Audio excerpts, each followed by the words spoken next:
Hey everybody, it's Zach and I like movies, and I'm here once again, finally, after a while, to do another entry in the 2024 Criterion Challenge of the year from Letterboxd.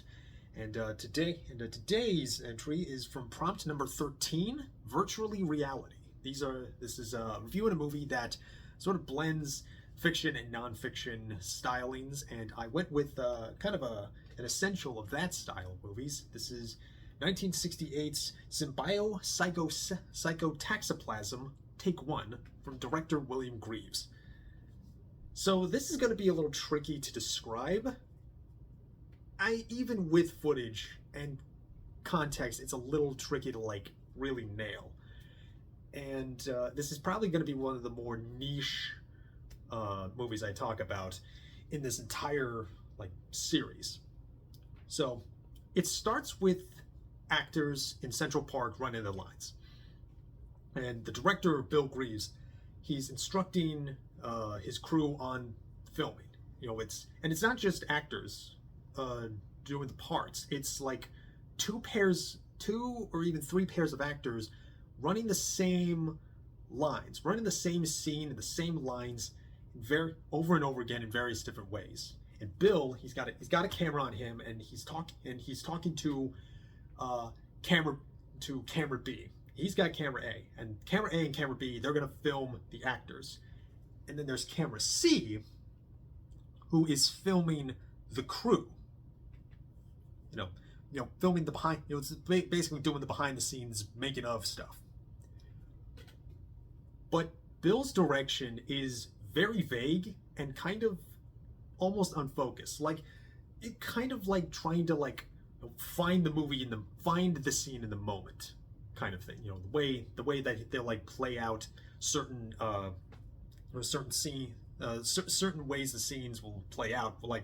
One actor will come up and they'll start arguing. They'll follow them through along the park, and people will just be passing by here and there willy nilly. It's not a really locked down set, and the camera C will be slating the crew from a distance, and then a cop will come up and asking for the permit, and they don't use slates, either in the beginning or the tail end, they use slates to help with the editors, and it feels very unfocused and unsure of where it's even going. And then about 20 minutes in, something interesting happens.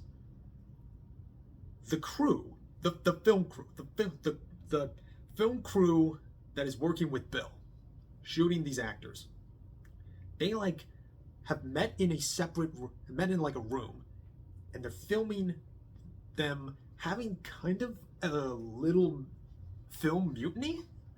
And it's very and it's very fascinating because they all kind of insist, and the main guy, I think his name was Bob, who looks like a stock cutout guy from the 1970s. He's got this big mustache, got these square rimmed glasses, this sort of mangled hair. He's got a cigarette always between his fingers, and he's insisting that the director does not know that they are filming this.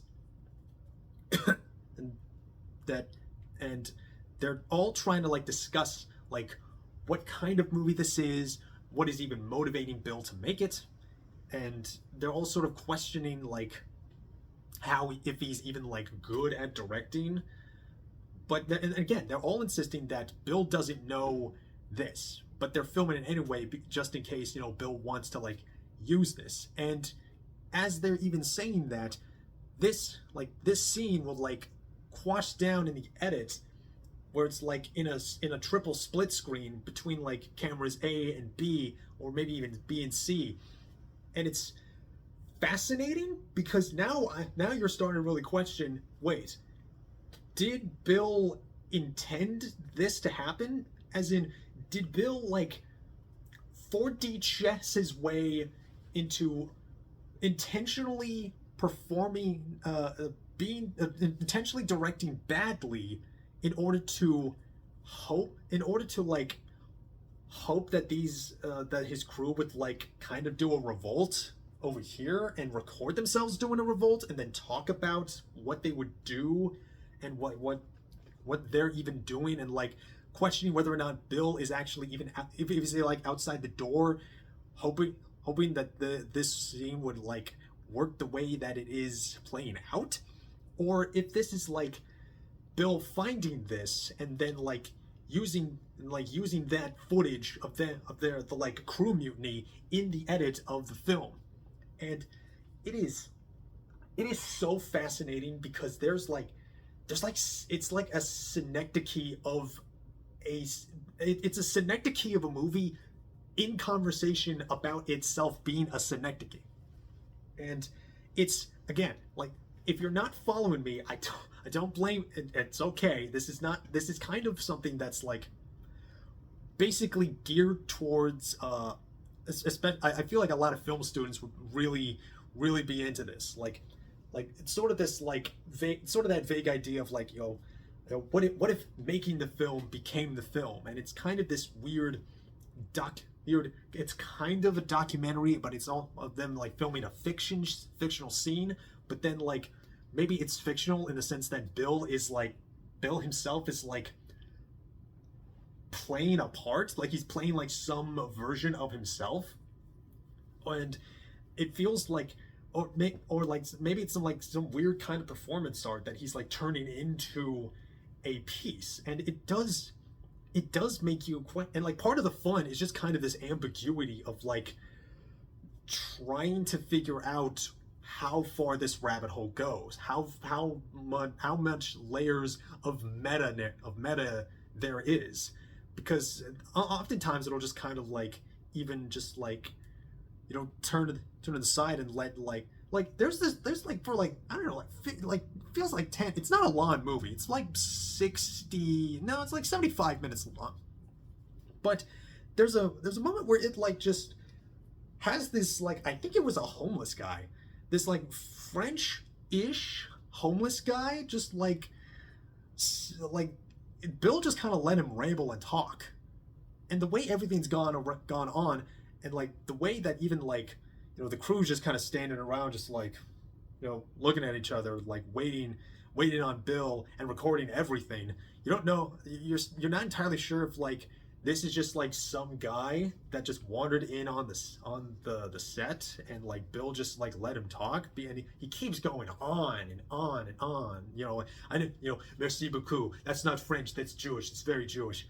And then and like, and also like, is he even like, is he also an actor that like Bill was like working with him to like screw around with like crew A as like crew C? Is there even like a crew D like way out there or something? And it's so utterly fascinating. It's like really confounding, but it's brilliant. I think the closest, I think the best kind of in a modern sense, the person that I think most does something like this like weird like Russian nesting doll of like meta reality and false reality would be like Nathan Fielder. Like if you've ever seen like the Rehearsal, that's kind of what this is. Sort of, kind of. It's also like, and like I gotta really give compliments to the editor. The editing that was I think was also done by Bill Greaves is very transfixing, because it's very like it's very slapdash. They even, and I think Bill even likened it to improvisational jazz. Like even the music is done by Miles Davis, so it feels part of that. A lot of this does feel kind of, I do kind of think it is intentional in Greaves's part most of the time. I do sort of wonder if he is like playing a character of himself. And I've seen some interviews with him, and he does feel very knowledgeable about like the intent, about his intentions. But intentions are always one thing. It's always this like, this sort of anything can happen, find it in the moment, let's just run with it thing that you can't ever really predict for, but you can work with. Again, like an improvisational jazz musician, it's not that they know to plan for everything. It's that they're able to react to anything, and move quickly. Again, follow the current of the scene and the moment, and even follow the current of the edit, and even like sort of change that current with the way, like how they'll cut back to the crew mutiny that again may or may not be like planned out, in the sense that like Bill instructed his crew to like record them and have this conversation about them doing a mutiny, and question Bill's intentions, Bill's skill as a director, and even like this entire meta-ness that the people out there, you watching the movie, and even you watching me talk to you about this movie, doesn't know is real. And that's what is so fun about this movie. And I really need to see take 2, because that got like that finally got made, like I want to say like the mid 90s, and Steve Buscemi was in it because he was a big fan of this one, and it's so it's one of those kind of hypnotizing weird video essays of a movie. And again, like a lot of the fun, if you don't get it, that's sort of fine. If you're not, again, this will be something very niche, and not everyone will understand it. Not everyone will like be into this. But I think if you are into like this sort of like filmmaking process, and you're fascinated by like these like stacking layers of like meta reality of like what, and you like to question what is real, what isn't real, what is like intentional, what is improvised, and all of that stuff, I think you'll really like this. And again, it's a big word. It's SYMBIOPSYCHOTAXIPLASM, take 1. You could break down a lot of like even just what the title means. It's like I actually wrote it down. So yes, symbiopsychotaxiplasm.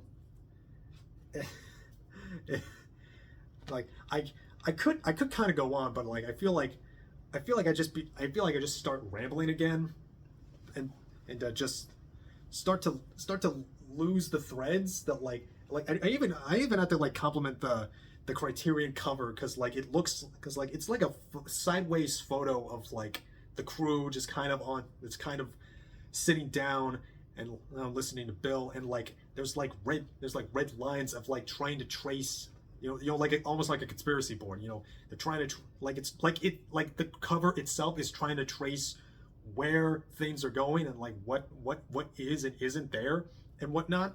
And it's a fascinating movie. Again, this won't be for everybody, but I highly encourage you to check it out. It's currently streaming on Criterion channel. It has gotten a Blu-ray on Criterion, and it's utterly fascinating. And I think if you do want to see these more like experimental documentaries, there's a lot of places you can go.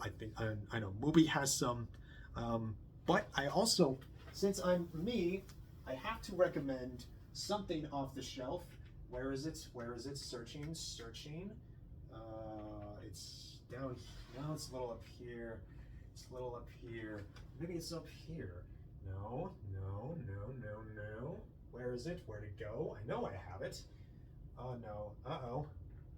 Do I not have it? That'd be weird if I didn't have this. Where is it? Hell. Oh no. This is why it's good to, if you're sorting the Criterions numerically like I do, you have to memorize the numbers like you're a goddamn librarian doing the Dewey Decimal System or something. I knew I should have pulled this out before. Oh no, I'm wasting time. Oh no, no. Where is this? No, I actually don't know if I have this.